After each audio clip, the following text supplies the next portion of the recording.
Okay. Okay, I'm making this video just to start, just like at the beginning of my trailer build out. First thing I'm going to do is I'm going to show you the outside of the trailer. Because this is one of these trailers that's kind of special. And if you see on the side, forgive the video, we almost had the GoPro, but we couldn't find the charger, so this is on the phone. But see on the side of the trailer, there's no fasteners.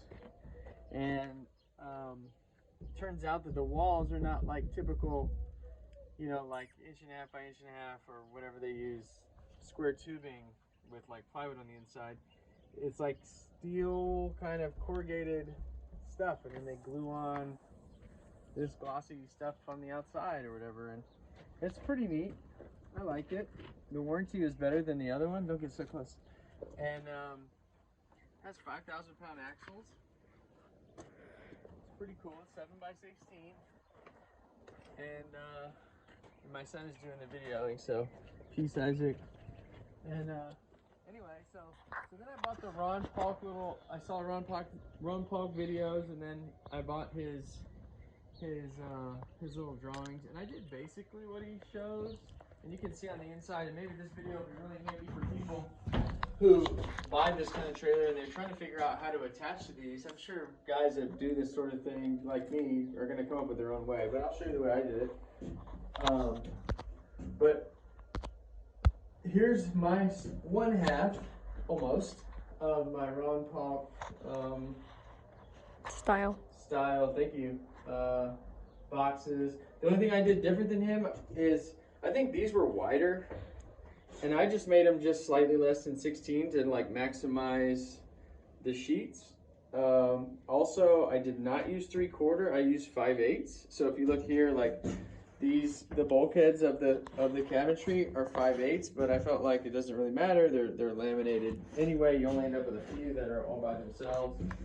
But if you can do 3/4, do it. I would have, but my local McCoy's did not have 3/4 BC. I don't know if he even used BC. He probably used something even better than that.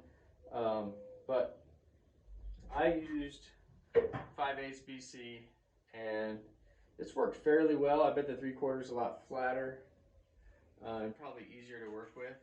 And then he used 1/4 or something here. I used some the cheapest thing I could find was kind of this melamine coated with this little weathered rustic steel MDF. And this was the cheapest thing I could find. And I feel like it works pretty good. I had some plywood that didn't really work out. It was really like wanting to wave and stuff. So MDF really works good for there. You know, hardboard, whatever they want to call it. Masonite. Maybe that's actually Masonite instead of MDF. Maybe I should be calling that Masonite. Probably it is. So here we are. We're at this point. I've got a few of these. Like I said, I did some slightly different dimensions than his. But here I'll show you the way I attached them to this E-track. So as you can see, the trailer just has E-track on the inside, and it has no studs on the walls. There are no studs. The walls are made of like 3/8 steel, and I've seen pictures. I called the manufacturer and talked to them, and they showed me pictures of what it looks like. And it's like 3/8 corrugated. Basically, it's 2 sheets of some thin steel, and then in between is kind of like cardboard, where it's like it's got these corrugations on the inside, and I don't know how it's all manufactured, but that's what it is. You cannot screw through the walls of these.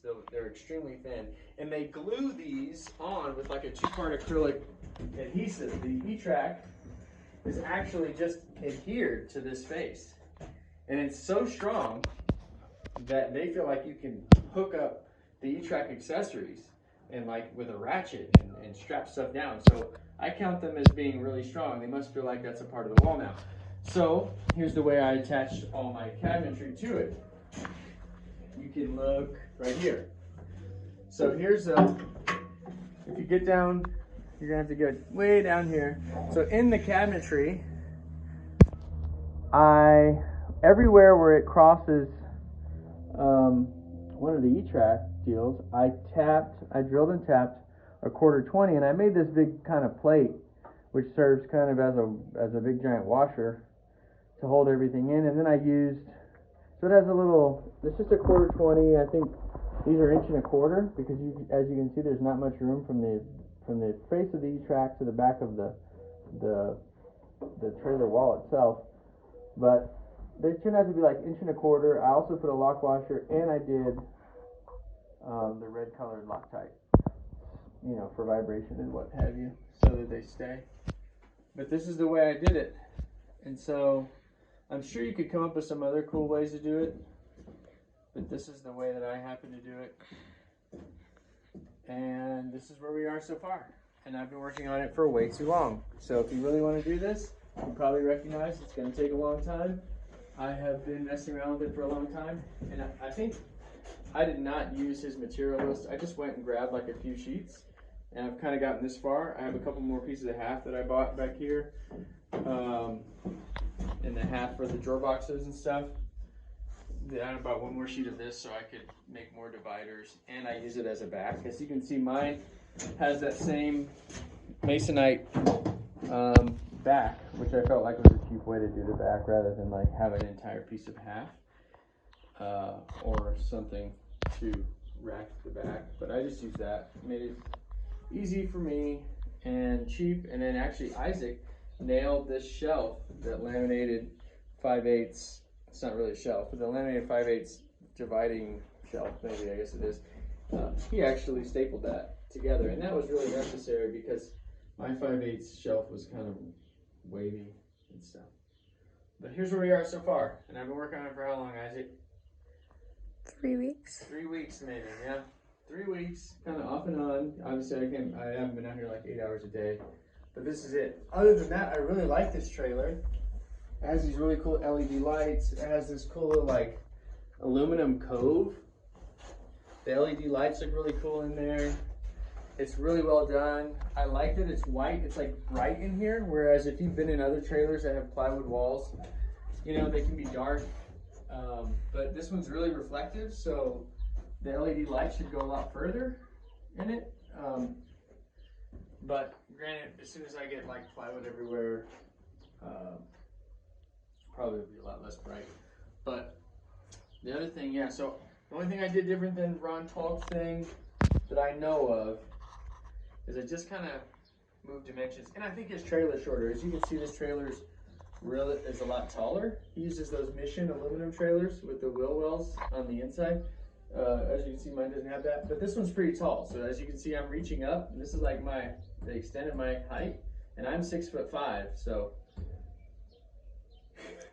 yeah. So anyway, I'm not 6'5", but yeah, my reach right here, it's over 7 feet. So we're over 7 feet tall on the inside of this trailer. It's pretty cool. It's a really cool trailer. It's extremely expensive. It's way more expensive than the plywood lined ones, but this is what they had. Also, the floor is like that. You can see the floor. The floor is that same steel thing. I can't think of what those other floors look like on the other trailers, although I just can't think of it right now. But it also has the E-track stuff in the floor, which is kind of cool. I don't know how I could possibly use that at the moment, but it does look really cool. It's too bad they don't go like the length of the trailer, and you could somehow use them like as a trolley or something. That would be cool. But here we are. So cool trailer. Still waiting on my truck. It's in Lubbock. That's going to pull this trailer. So we can only hope that they'll be done soon. And when I have it all together, you're going to see it. And when I have more of the trailer done, you're going to see it. I just had a jig made by my friend with a 3D printer to rat out these. So soon I'll be doing that. And I guess this video is just about over. This is my first video. Next one will be with the GoPro. Okay. Peace.